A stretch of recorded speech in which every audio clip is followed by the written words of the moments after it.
আসসালামু আলাইকুম everyone, welcome back to my channel Lucky's কিচেনে সবাইকে আমন্ত্রণ জানাই। আবারও চলে এলাম আরেকটি পিঠার রেসিপি নিয়ে, তা হচ্ছে পোয়া পিঠা বা তেলের পিঠা।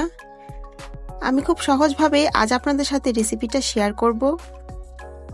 প্রথমে আমি এখানে নিয়ে নেব পিঠার জন্য 1 কাপ পরিমাণের শুকনো চালের গুঁড়ো, সেই সাথে দিয়ে দিচ্ছি হাফ কাপের মতো ময়দা, আপনারা চাইলে এখানে আটাও দিতে পারেন। আরও নিয়ে নিয়েছি 1 কাপ পরিমাণে খেজুরের গুড়, এখানে আমি নিয়ে নিয়েছি ঝোল গুড়, আপনারা আপনাদের হাতের কাছে যে কোনো গুড়ই নিতে পারেন। গুড়টা দিয়ে দিচ্ছি এর মধ্যে, সম্পূর্ণটা একসাথে দেব না, অল্প অল্প করে দিয়ে আমি মিশিয়ে নেব।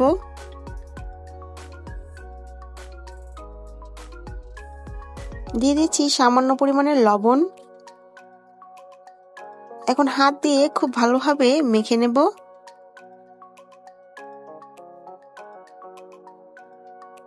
এখানে নিয়ে নিয়েছি 1 কাপ পরিমাণে কুসুম গরম পানি, পানিটাকেও অল্প অল্প করে দিয়ে একটি ব্যাটার বানিয়ে নেব।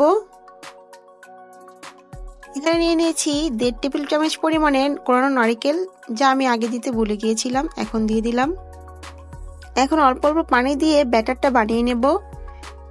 ঠিক এরকম ঘন একটি ব্যাটার হবে, আপনারা স্ক্রিনে দেখে বুঝতে পারছেন, বেশি ঘনও না বেশি পাতলাও না। ব্যাটারটা বানানো হয়ে গিয়েছে, এখন আমি ঢাকা দিয়ে 10 মিনিটের জন্য রেস্টে রেখে দিচ্ছি। ফিরে আসছি 10 মিনিট পর। পিঠা বানানোর জন্য এখানে ব্যাটার একদম রেডি হয়ে গিয়েছে। এখন আমি চলে যাব চুলার কাছে। পিঠাগুলো ভাজার জন্য আমি আগে থেকে চুলায় পর্যাপ্ত পরিমাণে তেল গরম করে নিয়েছি। এখন একটি চামিচের সাহায্যে একটি পিঠা দিয়ে দিচ্ছি।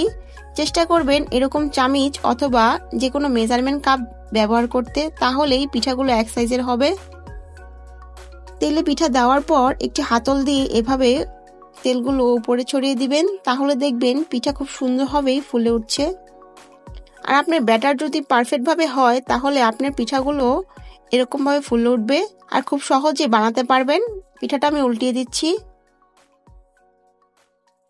পিঠা ভাজা হয়ে গিয়েছে, তুলে নিচ্ছি। কতটা সুন্দর হয়েছে।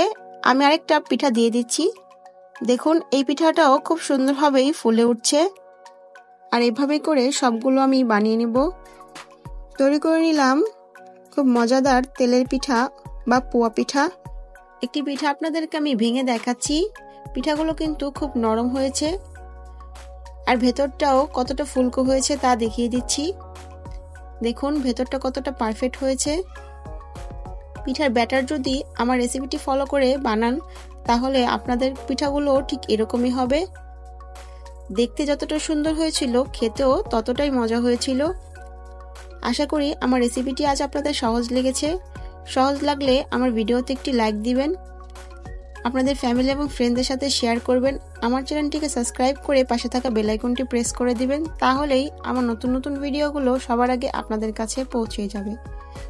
আর প্লিজ আমাকে সবাই সাপোর্ট করবেন। সবাই ভালো থাকবেন, সুস্থ থাকবেন। আজ এই পর্যন্তই। Bye bye, take care and আল্লাহ হাফেজ।